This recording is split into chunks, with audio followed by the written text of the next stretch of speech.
Hola, soy Jennifer Rodríguez y hoy vamos a hablar de dos condiciones de salud de gran importancia y que a simple vista no parecen tener mucho que ver, pero que muchísimas veces van de la mano: la diabetes mellitus tipo 2 y la hipertensión arterial. Y es que después de ver cómo muchas veces alguien con diabetes mellitus presenta hipertensión y viceversa, es normal que mucha gente se pregunte si es solamente mala suerte, hay alguna coincidencia o si de verdad existe una conexión biológica, algo así como un puente molecular que una a ambas. Y eso es exactamente lo que estamos investigando. ¿Qué hay detrás de toda esta comorbilidad en común? Pues para poder entender este vínculo, primero tenemos que conocer bien a estas dos patologías por separado. Por un lado tenemos a la diabetes tipo 2. Aquí el problema es que el cuerpo no sabe cómo manejar el azúcar porque la insulina, que es la hormona encargada de eso, o no se produce en cantidad suficiente o simplemente no funciona como debería. Por otro lado está la hipertensión arterial, que en este caso la sangre empuja con demasiada fuerza contra las paredes de las arterias. Y a simple vista aparecen dos problemas muy diferentes, pero vamos a ver que su relación fisiopatológica es más cercana de lo que parece. En la diabetes, la palabra clave es la resistencia a la insulina. La resistencia a la insulina es una condición en la que las células del cuerpo no responden adecuadamente a la insulina, lo que dificulta que la glucosa entre a ellas y eleva los niveles de azúcar en la sangre. En el caso de la hipertensión, el factor clave es la disfunción endotelial. El endotelio es el revestimiento interno muy delicado de nuestras arterias, y cuando se daña, las arterias se vuelven rígidas, pierden su capacidad para relajarse, para expandirse, y hace que la presión interna aumente. Ahora ya conocemos ambos problemas por separado, pero buscamos entender cómo se conectan entre sí.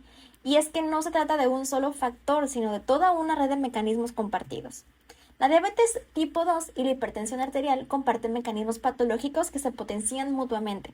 En la diabetes, el exceso de insulina y la glucosa daña los vasos sanguíneos, lo que promueve una retención de sodio, rigidez arterial, menor producción de óxido nítrico, y todo esto eleva la presión arterial. A su vez, la hipertensión activa un sistema muy importante que es el sistema renina-angiotensina-aldosterona. Esto reduce el flujo sanguíneo de los tejidos, desencadena la inflamación, factores que bloquean la acción de la insulina y agravan la resistencia a ella. De esta forma, ambas enfermedades forman un círculo vicioso y vascular que acelera el daño. Pero, ¿cómo con tantos factores podemos identificar cuáles son los mecanismos más importantes? Pues aquí es donde entra una herramienta científica llamada análisis de expresión diferencial, que es una técnica que compara los niveles de expresión génica entre diferentes grupos de muestras para identificar los genes cuya expresión cambia significativamente entre ambas condiciones. Podemos ver aquellos genes que están sobreexpresados o upregulated y subexpresados o downregulated, y estos nos pueden indicar rutas metabólicas que son claves. Ahora, el análisis de expresión diferencial comienza con la selección de datos de bases públicas como GEO. Después se hace una normalización para asegurar comparaciones válidas. Después se utiliza algún software como RStudio y paquetes como Liva, en el que se identifican genes diferencialmente expresados aplicando algunos criterios estadísticos. Posteriormente se buscan genes compartidos entre ambas condiciones, se genera un análisis de enriquecimiento funcional para poder identificar rutas metabólicas que estén compartidas, y por último se validan experimentalmente los genes que fueron seleccionados con una qPCR en modelos ya sean animales o humanos. Y cuando realizamos un análisis de expresión diferencial, obtenemos una gráfica como esta llamada gráfica de volcán o volcanoplot, donde podemos visualizar qué genes están diferencialmente expresados, ya sea a la alza o a la baja. Y de esta gráfica podemos obtener nuestra lista de genes expresados diferencialmente en cada patología y, lo que más nos importa, los genes que son compartidos entre ambas. Y cuando estos genes compartidos los tenemos, nos pueden guiar hacia lo que se le conoce como dianas terapéuticas potenciales. ¿Qué son? Pues básicamente son una molécula específica, ya sea una proteína o una enzima, que si logramos modularlas con un fármaco, puede cambiar el curso de la enfermedad.